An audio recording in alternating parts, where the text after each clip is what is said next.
Good morning, everyone, and welcome to the Rangers Review morning briefing for Tuesday, the 11th of June. I'm Derek Clark, and I'm joined once again by the lovely cheery face of Chris Jack. How's it going, Chris? Not too bad, Derek. Thank you for the warm welcome, as always.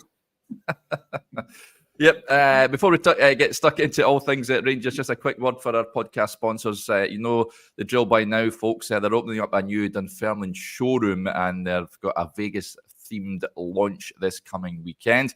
If you want to attend, you can RSVP on the link, which is in the description. Some top prizes you can win there, including an all-expenses-paid trip to Trump Tower in Vegas, no less. Right, let's get stuck into all things Rangers.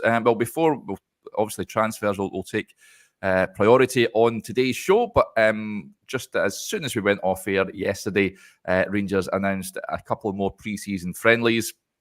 They will take on Birmingham City in a Trevor Francis Memorial match down at St Andrews on Wednesday, the 24th of July, a 7:30 p.m. kickoff there before travelling to Berlin to take on Union Berlin on Saturday, the 27th of July. So another couple of friendlies added on to that friendly against Man United at Murrayfield.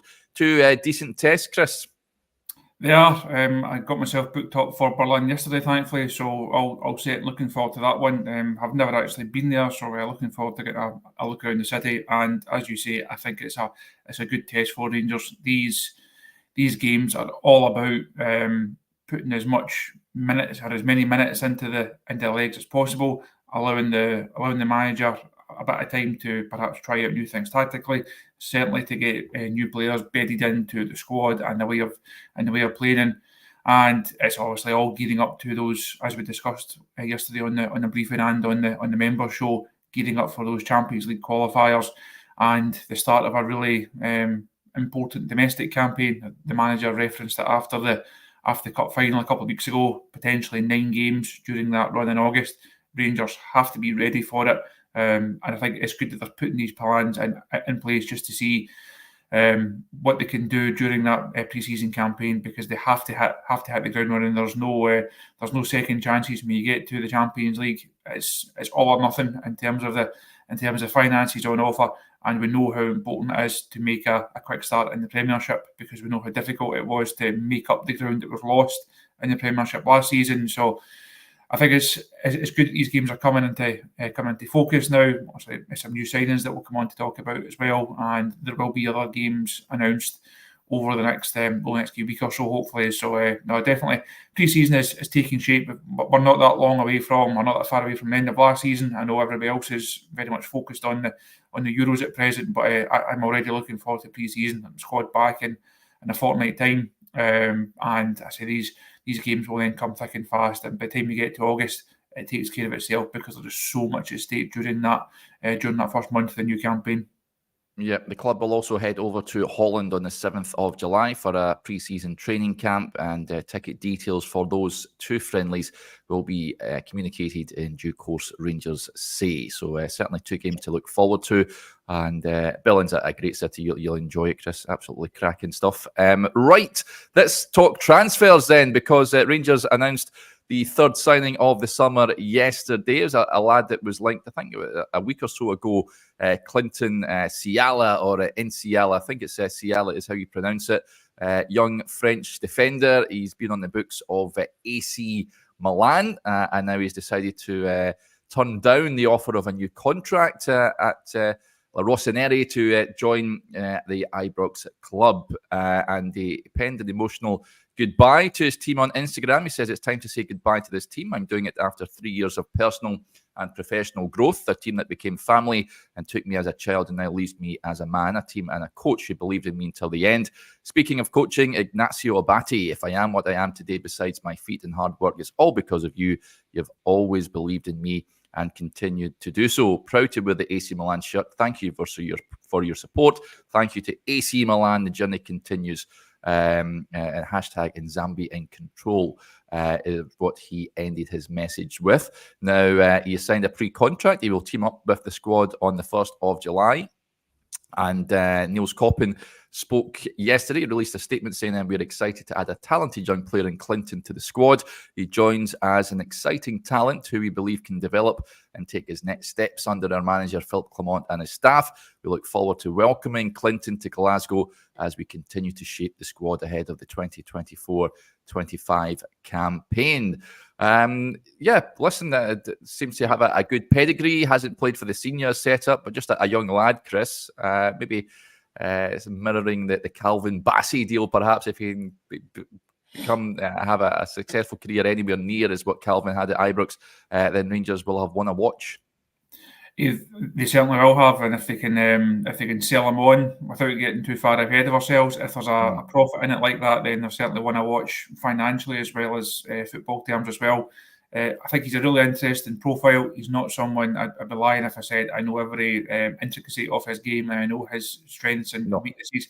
That's a job for today. And over the next couple of weeks, get a few people to try and speak to about him and try and give the fans a bit more of an insight into what to expect. But on the face of it, it's an interesting profile for Rangers. It's a very, very different profile than we have seen over the last couple of windows. It perhaps hints at another or a centre half departure. If you look at the Rangers books now, there are quite a few centre halves on it. Yep. Someone or more than one will have to move on. So I think it's an intriguing signing. I'd be lying if I said I knew too much about him. Let's not get too far ahead of ourselves. He's clearly highly rated at Milan, has a good profile having come through it at Nantes, played in the Milan side in the UEFA Youth League last season, so clearly has something about him. But first-team football, and certainly first-team football at Rangers, is a very, very different kettle of fish. It's a very different prospect for a young player and an inexperienced player. But that's not to say that he doesn't have big potential. If Rangers didn't believe in that potential, they wouldn't have gone and done the deal for him. So it's a real show of faith in a young player, and time will tell just how ready he is for the rigours of first team football and everything that comes with being a Rangers player, because the off-field can sometimes be even more difficult than the on-field. But I think he's an interesting one, but let's not get too high or too low about it. Yes, I understand people saying they would like some more experience brought in. We've only signed 3 players. Let's give the recruitment team and give the manager a bit of time. I think we have to see until this squad is assembled come the end of the window. That's when we can really judge it. Let's not make snap judgments on what's been done so far. I think we're seeing Rangers go in a different direction. We're seeing the average age of the team come down. We're seeing younger, perhaps hungrier players come in.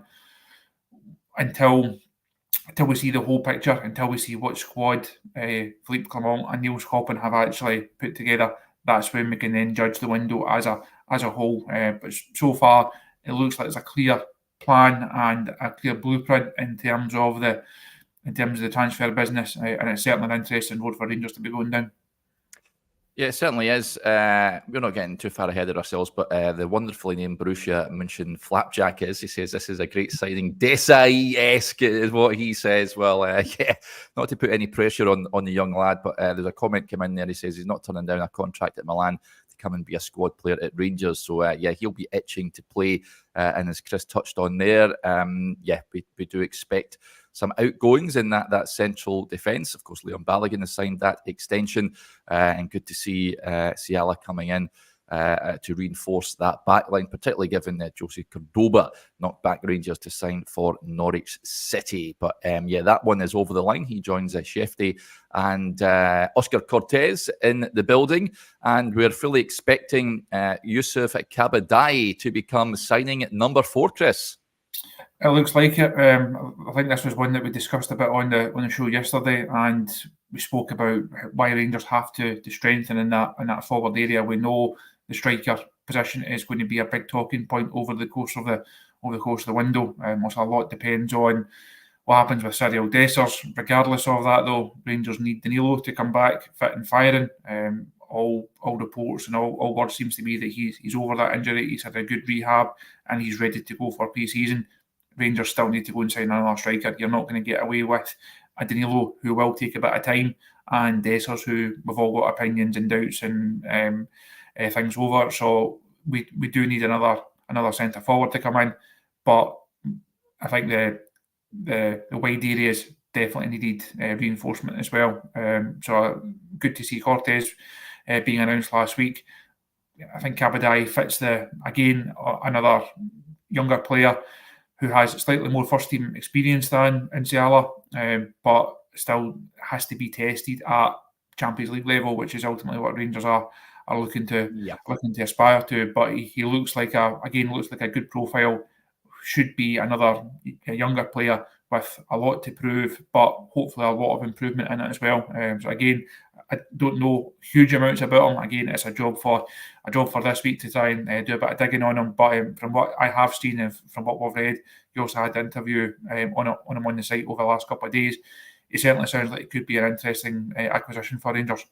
Yeah, Adam Can certainly knows his stuff German football wise. He gave us a great insight on the YouTube channel. I'll just bring in, pop the link in of the lad I spoke to at Schalke Zone, the fan site, about Yusuf Kabadayi. Certainly seems a raw talent, but there is potential there. And for what, 850 grand to £1 million, I think it could be a smart bit of business from Rangers. You trust that Philippe Clement can enhance his career and improve him from where he is at this moment in time. So, certainly one to keep an eye on. There's a couple of comments coming in as well about certain positions. Ronald with a point here says, hi guys, any word on a number 9? Well, we do believe that Rangers were gearing up for a very sizable offer for Albion Rahmani over there at Rapid Bucharest. So that is one to keep an eye on. Touched on it yesterday. If Rangers can get a chunk of change in from Sam Lammers, if it's spent on someone of that calibre. Again, it's not a player I don't know too much about, but he certainly comes with a glowing recommendation over there in Romania, some top clubs, but we're keeping an eye on Rahmani. So that's another one. If Rangers can get over the line, I think that'll be a decent bit of business there. There's a comment coming in from Aldo I thought was an interesting one, Chris. He says, we need to build a team to take the league. Definitely need some more experience. So I think he has a point there. I think it's something that, as I mentioned earlier on, don't be too disheartened, worried about the profile of the signings that have been made so far. I think we will see more experience put into the squad. I think we will see more leadership put into the squad, and not something that the manager and the recruitment team are certainly looking at. So it is something that Rangers will look to do. But we have to remember, they're looking at potentially 10, 12 signings over the course of the window. It's a big rebuild. We're still only early in June. Yes, we know there's deadlines in terms of pre-season starting, and then the trip, and then the pre-season trip to Holland, and then the games, and then Champions League. We're fully aware of all these time milestones, if you like. But the whole group wasn't going to be overhauled in the space of a couple of weeks. It will take time.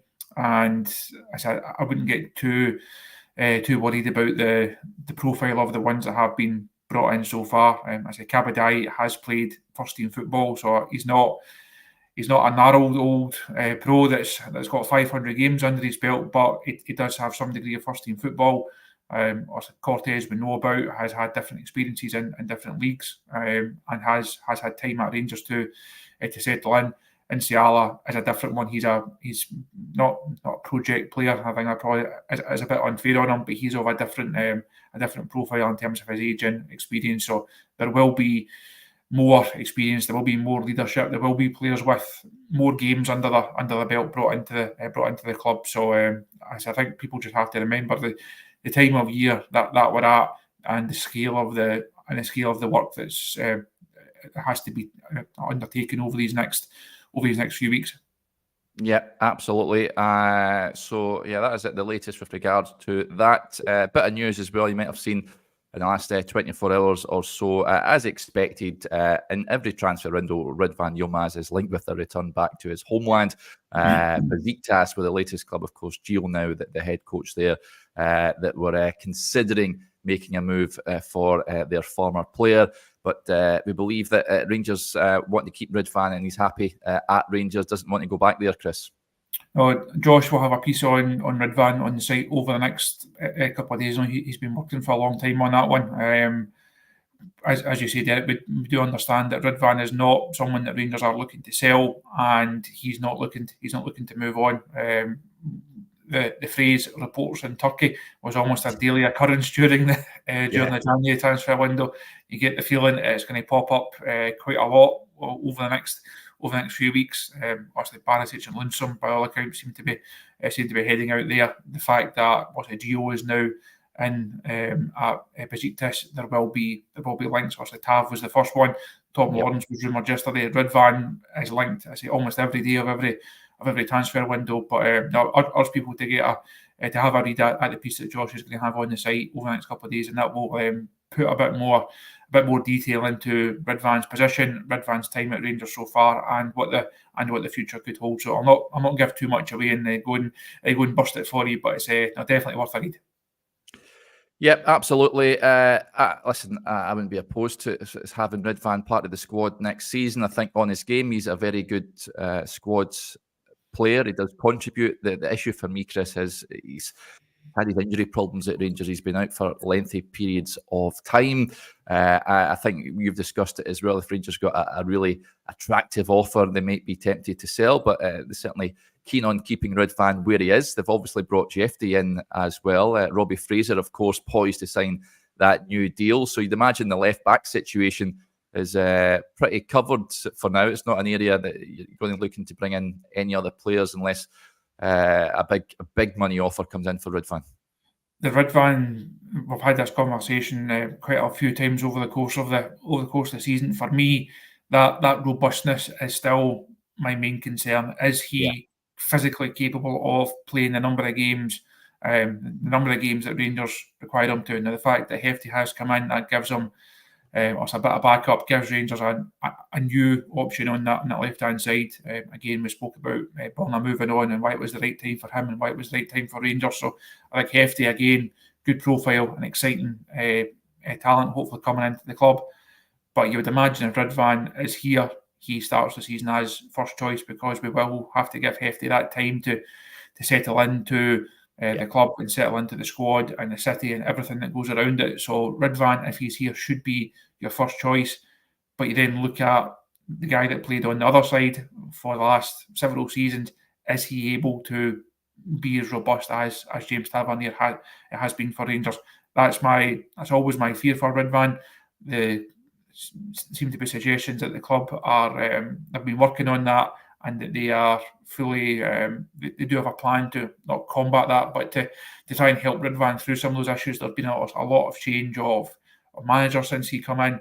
There's been different changes in training. There's been different changes in the medical staff. I'm sure that's something that's on the agenda over the course of the summer as well, because again, that medical situation, the fitness situation, has to improve next season. If Ridvan can benefit from that and he can go and play the number of games and play it regularly, then he can be a very effective player for Rangers.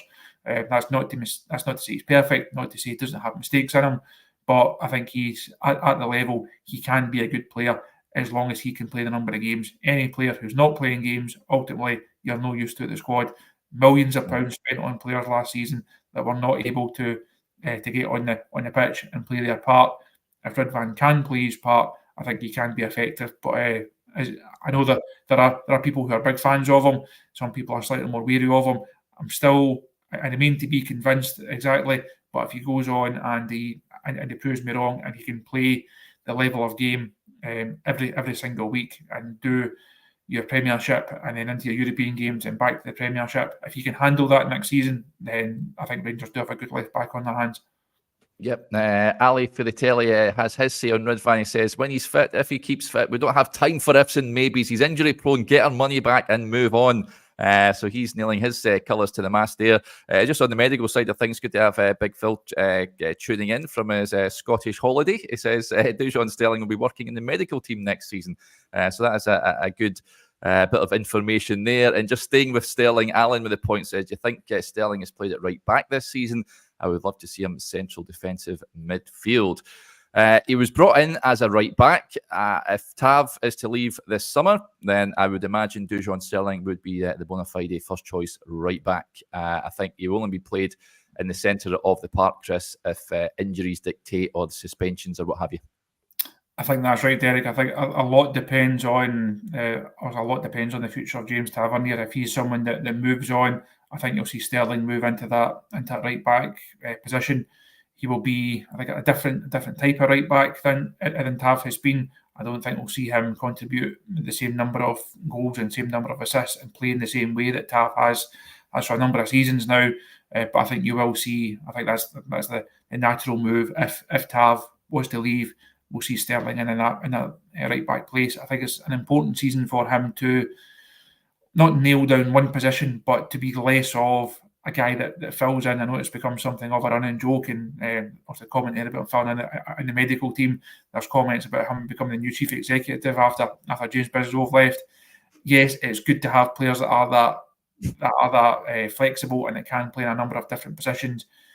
But I think for Sterling, his long-term development, he has to be a bit more nailed down in one place. Yes, he can go into the middle of the pitch and do a very good job in there. But I think if the club see him as a long-term option at right back, that's where he will then play most of his games. And if he starts at right back, we'll then see less and less of him playing further up on that right-hand side or playing wide left or having to fill in. I think as the squad improves and as the squad is more in keeping with what Clement is looking for in terms of options, in terms of a bit more depth in certain areas and fewer players in certain areas, that requirement, hopefully as the injury situation improves again, that will hopefully then allow Dujon to go into an area of the side and settle in and then really go and show what he can do, rather than being asked to fill in here and everywhere over the course of a campaign. Yep. Big thank you to Duncan Smith, who's kindly donated 5 Rangers Review YouTube memberships. That is very kind of you, Duncan. Thank you very much for that. Those of you that are Rangers Review extra members, you get 3 to 5 extra videos per week on the channel. $2.99 a month, or around about 400 of you have signed up to it. So thank you very much for your support, and thank you, Duncan, for that. Some points coming in here. I just want to hark back. First one, I'll address this from Mark. Any pre-season games at Ibrox? No, because of the work taking place on the Copeland Road stand. Mark, that is why the pre-season games are away from home. Ian McPhee with a point, and something I've touched on numerous videos of late. Still no Scottish boys. He wants to see more Scottish players in that squad. Me and you both, Ian. Of the ones that Rangers haven't been linked with many. We touched yesterday on. Of course, they were heavily linked in the January transfer window with Lawrence Shankland. Last week, it was Kenny McLean. I know it sparked a bit of debate on social media. The thought of Kenny McLean pitching up at Ibrox, Chris. With a lot of young lads coming in, I would not be opposed to that. I think that would be, if Rangers can strike a deal with Norwich, then I think that would be a pretty good addition to Rangers. I think if you just look at the comments we've had over the last 20 minutes or so, people are looking for more experience, and guys like Ian are looking for more Scottish players. Kenny McLean is an experienced Scottish player, but people then saying, no, it wouldn't make sense, or they don't want him, or they don't want to go and spend the money on him. Why would we go and spend the fee on someone that's 32 and is playing the Championship? I think Kenny McLean would be a very shrewd bit of business for Rangers. That's not to say he comes in and he has to start every single game. That's not to say that you go and build the team round about him. But you look at what Rangers have lost from the squad over the last couple of weeks, and certainly over the last 12 months. Last year, you lost McGregor, you lost Arfield, even someone like Phil Hollander. You lost people like Morelos and Kent, who had played a lot of games for the football club. This season, it's been Barisic, Lundstrom, Ryan Jack as a big loss in terms of the squad, in terms of the dressing room. You do need that mixture. We said when Hefty came in and there was in links with Cordoba, and there was people almost went through a daily basis, and it was South Americans and there was Brazilians here and Argentinians there and Uruguayans there, and people were saying we can't just build a team full of South Americans, and that's right. You have to have a mixture of nationalities backgrounds, experiences, ages, qualities. And I say for me, Kenny McLean would come in and he would add something to the Rangers squad. Yeah, totally agree. Rangers, listen, I think he would be a good squad player for Rangers. I know he strikes a lot of people saying that they wouldn't like him. Bluebells or Blue says he's 33 in January, Derek. There's experience and there's players in their twilight years. No thanks. So he's not having it. Jamie's having them. He says, I quite like Kenny McLean, to be honest. I'm sure he's got a part to play for Scotland at the Euros as well. Listen, it's one to keep an eye on. He's the one real Scottish player that has been linked with Rangers in this summer window. Other ones are just young lads. Lennon Miller, of course, is the standout one for me at Motherwell. I'd like to see Rangers make a move for him. But I think as some of the comments are coming in, Rangers do need a bit of experience in that squad. They have lost a lot of players that are experienced, and it's all well and good bringing the age of the squad down. You still need a scattering of seasoned pros in there, in my opinion. Anyway, we'll touch on this. Davy Reid, that was a piece that Joshua had out last week. Derek and Chris, is there any update on Sima signing or leaving? A bit of an impasse at the moment. Brighton, of course, without a manager. It looks like they're about to, I don't think they've appointed him yet, but the St. Pauli coach, they're looking to bring in. The last I saw, only 31 years of age. He done a miraculous job at St. Pauli, getting them back up into the Bundesliga, and now Brighton set their sights on him. So much will depend on the new manager coming in and whether he regards Abdallah Sima as part of the plans for next season or not, Chris. I think a lot depends on what Brighton look for in terms of a fee. If they decide that Sima is not for them and he's not to be part of their squad, given his contract situation, he will then have to leave. That contract situation almost rules out another loan. That doesn't make any sense for Brighton from a financial point of view. So if he's not going to be part of the Premier League group, he will be sold. They will then go to the market and see what can we get for him. I think when he moved to Brighton a couple of seasons ago for about 7 million, I think it was. Yep. It was almost a shot in the dark for them. They knew that if they brought him in and he really kicked on, he could be a real asset for them. I don't think he's Premier League level, as much as I like him, as much as I thought he did a really impressive season for Rangers when he was fit and when he played. He's not a Premier League player for me, so I would be really surprised if Brighton think he's going to be part of their group this season. If they still like him enough, of course, they could give him another contract and then potentially loan him out. That would then maybe bring Rangers back into the conversation. But I think if you look at Cortez coming in, Kabadayi potentially being next, as much as we say Rangers have to strengthen the wide areas, that's not to say you go and overload the wide areas and you end up with, for example, as many number 10s as we've got, which is far too many. So there is this balance to be struck.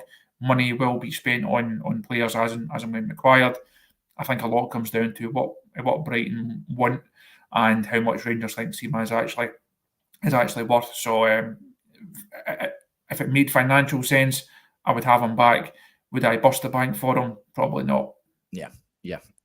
Big thanks, incidentally, to Davy Reid, who's also gifted 5 Rangers Review YouTube memberships. Thank you very much, Davy. That is absolutely fantastic stuff, buddy. Over on Instagram Live, my good friend Aldo's is messaged in with a question. This will be a controversial take, Chris. He says, would you take Scott McKenna? Of course, he's been released from Forest and he is available on a freebie. I watched him recently. I touched on this a couple of last month, I think it was. He was playing for Copenhagen, where he was on loan. Played against Brøndby, won the game. I thought he was pretty decent for me on a freebie. This might sound controversial. I take him. However, I understand that many would not fancy Scott McKenna at Ibrox. Are you a fan or not, Chris? Not for me. I think Rangers could do. Rangers could do better. As we mentioned right at the top of the show, when discussing Nsiala coming in, I would be surprised if another centre half comes in now without one moving on. The Rangers can't go about stockpiling centre halves. We will need to see a bit of movement in there. Also, Leon King looks like someone who's very much surplus to requirements. Ben Davies, again, someone who should be moved on. You then come to the Connor Goldson question. I would be surprised if John Souttar is the one that Rangers look to dispense with. So we do need to see a bit movement in terms of outgoings.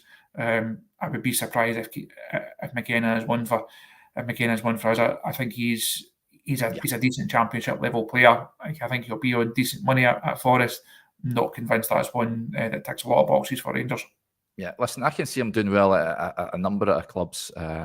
Listen, I know why people would not fancy him, but on a freebie, if Rangers were looking for that left-sided defender, but he hasn't really been linked as he was in the winter transfer window. Just on that left side, Thomas Galdames is one that won't go away as well. The Chilean defender playing in Argentina. And just a heads up, folks, on the website, I've managed to track down a Godoy Cruz correspondent who he plays for to give us a bit of an insight into what we can expect if he is to sign for Rangers. So that'll be dropping on the website a little bit later on this afternoon. Ali for the telly raises another player that has been linked heavily. Any update on Relibahile Mofokeng? This is the South African lad, plays for Orlando Pirates. News coming out from South Africa the other day was that he's set to leave the club and move to Europe. Rangers have been heavily linked, but it's 2 and 2 equals 5 at this moment in time. But Rangers certainly credited with an interest in him. Again, another left-sided winger. I do wonder if Yusuf Kabadayi coming in the door would cool that interest somewhat. Of course, we've already got Oscar Cortez brought in over on that side. Ravi Matondo's future will be interesting, Chris. I can't see him being part of the setup next season. Would you agree with that? I think it was another very Ravi Matondo style campaign last season for him. There was the good moments. Also the Old Firm goal being the highlight of it. There was some times in there we thought there's a player in here. There's someone who the manager can potentially get a tune out of. He's still young enough to suggest that he does have improvement in him under the right coaching staff, under the right manager. It's just whether Rangers are willing to carry his wages if there's enough of an output for what they are putting into Ravi Matondo. I think he's one who's, for me, he's on the cusp. If he stays, I think he has to improve. I'm just about willing to give him another chance, but that's a very, very slight, very slight just. And that would only be if the manager feels it. I say there's a lot of improvement, and I'm still not convinced that his qualities fit the Rangers style and how we're going to play next season. So I wouldn't be surprised if he's one that moves on. And also given his age, he's someone that Rangers should be able to get a decent fee for. So that he's potentially one where you look at the transfer fee, you look at the wages and think, can we utilise that better? And I think the manager and Niels Coppin would back themselves to go and utilise those funds in a different way.